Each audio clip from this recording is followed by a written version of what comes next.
Hi. So we have a workshop on the high energy phosphate or the ATP-CP system. Now, if you're wondering why that is so important and what is it that makes this so special, every performance in sports which helps you win requires power. Strength is one thing, power is another. If you want to throw from the boundary line to the wicket keeper, or if you want to jump high and smash harder in badminton, it requires power. And the key to power is utilizing the high energy phosphate system.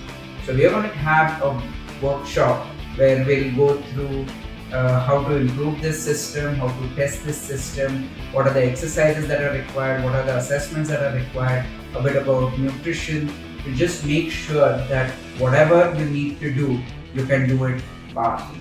Thank you.